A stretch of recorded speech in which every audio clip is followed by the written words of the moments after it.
ನಮಸ್ತೆ ವೀಕ್ಷಕರೇ, ಎಲ್ಲರಿಗೂ ಸ್ವಾಗತ ಸುಸ್ವಾಗತ ನವನೀತ ಇನ್ಸ್ಪಿರೇಷನ್ ಚಾನಲ್ಗೆ.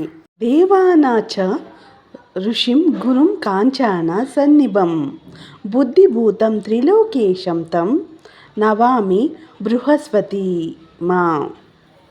ಇವತ್ತಿನ ವಿಡಿಯೋದ ಮಾಹಿತಿ ಯಾವುದೆಂದರೆ, ಗುರುಗ್ರಹದ ಬದಲಾವಣೆ ಮೇಷರಾಶಿಯ ಪ್ರತಿಫಲಗಳನ್ನು ಈ ವಿಡಿಯೋದ ಮೂಲಕ ನಿಮಗೆ ತಿಳಿಸಿಕೊಡುತ್ತೇನೆ.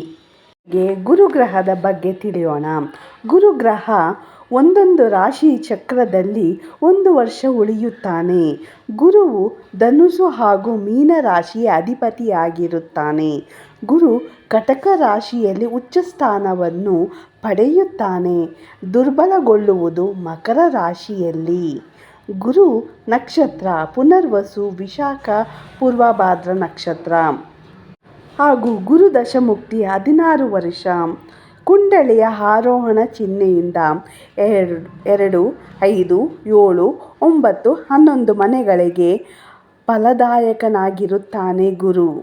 ಉಳಿದ ಮನೆಗಳಿಗೆ ಮಿಶ್ರ ಫಲವನ್ನು ನೀಡುತ್ತಾನೆ ಗುರು. ಕಾಲಪುರುಷನ ಚಾರ್ಟ್ನ ಪ್ರಕಾರ ಮೇಷರಾಶಿಯು ಮೊದಲನೆಯ ರಾಶಿಯಾಗಿರುತ್ತದೆ. ಈ ಮೊದಲನೆಯ ರಾಶಿಯು ಆಳಲ್ಪಡುವ ಗ್ರಹವು ಮಂಗಳ ಗ್ರಹ.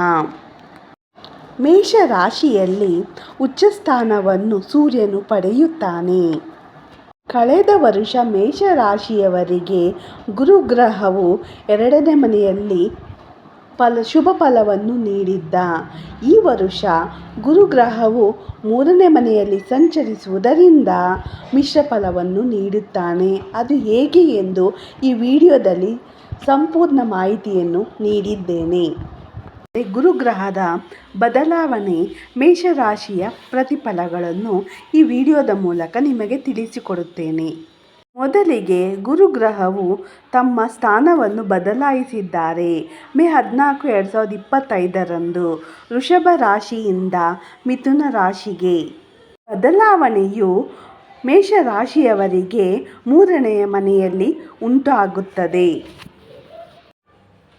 ಗುರುಗ್ರಹವು ಮಿಥುನ ರಾಶಿಯಲ್ಲಿ 1 ವರ್ಷಗಳ ಕಾಲ ಇರುತ್ತಾನೆ.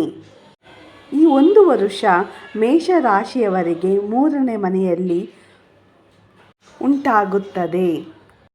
ಈ ಗುರುಗ್ರಹವು 3ನೇ ಮನೆಯಲ್ಲಿ ಇರುವುದರಿಂದ ಮೇಷರಾಶಿಗೆ ಈ ವರ್ಷ ಗುರುಬಲ ಇರುವುದಿಲ್ಲ, ಆದರೆ ಮಿಶ್ರ ಫಲವನ್ನು ನೀಡುತ್ತಾನೆ. ಈ ಗುರುಗ್ರಹವು 3ನೇ ಮನೆಯಲ್ಲಿ ಇರುವುದರಿಂದ ಮೇಷರಾಶಿಯವರಿಗೆ ಧೈರ್ಯ, ಶೌರ್ಯ, ವೀರ, ವಿಜಯ, ಸಹೋದರರ ಸಹಾಯ ಸಿಗುತ್ತದೆ. ಈ ಗುರುಗ್ರಹವು 3ನೇ ಮನೆಯಲ್ಲಿ ಇರುವುದರಿಂದ ಒಳ್ಳೆಯ ಮನೋಭಾವದ ಸಹೋದರವನ್ನು ನೀಡುತ್ತಾನೆ. ಅಂದರೆ ಸಹೋದರ ಮಧ್ಯೆ ದಾಯಾದಿಗಳ ಕಲಹವನ್ನು ದೂರ ಮಾಡುತ್ತಾನೆ. 3ನೇ ಮನೆಯಲ್ಲಿ ಗುರು ಇರುವುದರಿಂದ ಸ್ವಯಂ ದುರ್ಬುದ್ಧಿ ಇದ್ದರೂ ನಿವಾರಣೆಯಾಗುತ್ತದೆ. ಯಾವುದೇ ತರಹ ಕೆಟ್ಟ ಚಟಗಳು ಇದ್ದರೆ ಕಡಿಮೆಯಾಗುತ್ತೆ ಕ್ರಮೇಣವಾಗಿ. ಗುರು 3ನೇ ಮನೆಯಲ್ಲಿ ಇರುವುದರಿಂದ ಲೌಕಿಕ ಜೀವನದ ಬಗ್ಗೆ ಹೆಚ್ಚು ಆಸಕ್ತಿ ಉಂಟು ಮಾಡುತ್ತದೆ. ಅಂದರೆ ನಾನು, ನನ್ನ ಪರಿವಾರ, ನನ್ನ ಕುಟುಂಬ, ನನ್ನ ತಂದೆ ತಾಯಿ ಎಂದು ಉಂಟಾಗುತ್ತದೆ. ತುಂಬ ಪರಿಶ್ರಮವನ್ನು ಹೆಚ್ಚು ಪಡೆದು ದುಡಿಯುವುದನ್ನು ಅಭ್ಯಾಸವನ್ನು ಅಳವಡಿಸಿಕೊಳ್ಳುತ್ತೀರಾ. ಆದ್ದರಿಂದ ಅಭಿವೃದ್ಧಿಯಾಗುತ್ತದೆ. ಅಂದರೆ ಕಳೆದ ವರ್ಷ ಸುಲಭವಾದ ಅದೃಷ್ಟ ಈ ವರ್ಷ ಇರುವುದಿಲ್ಲ. ಯಾಕೆಂದರೆ ಗುರುವು ನಿಮ್ಮ 3ನೇ ಮನೆಯಲ್ಲಿ ಇರುವುದರಿಂದ. ಗುರುಗ್ರಹವು 3ನೇ ಮನೆಯಲ್ಲಿ ಚಲಿಸುವುದರಿಂದ ಸ್ಥಾನ ಬದಲಾವಣೆ. ಹೇಗೆ ಎಂದರೆ ಜಾಗ ಬದಲಾವಣೆ, ಉದ್ಯೋಗದಲ್ಲಿ ಹೊಸ ಅವಕಾಶಗಳು, ಹೊಸ ಮನೆ ಹಾಗೂ ಬಂಧುಗಳು ನಿಮ್ಮ ಮೇಲೆ ತುಂಬ ದೃಷ್ಟಿಯನ್ನು ಇಟ್ಟಿರುತ್ತಾರೆ. ಹಾಗಾಗಿ ಹೆಚ್ಚು ಆಡಂಬರ ಬೇಡ. ನಿಮ್ಮನ್ನು ನೀವೇ ಹೊಗಳುವುದನ್ನು ಬಿಡಿ. ಈ ಗುರುಗ್ರಹವು 3ನೇ ಮನೆಯಲ್ಲಿ ಇರುವುದರಿಂದ ಆರೋಗ್ಯದ ಸಮಸ್ಯೆ ಇರುತ್ತದೆ. ಆದ್ದರಿಂದ ಸ್ವಲ್ಪ ಆರೋಗ್ಯದ ಕಡೆ ಗಮನವಿರಲಿ.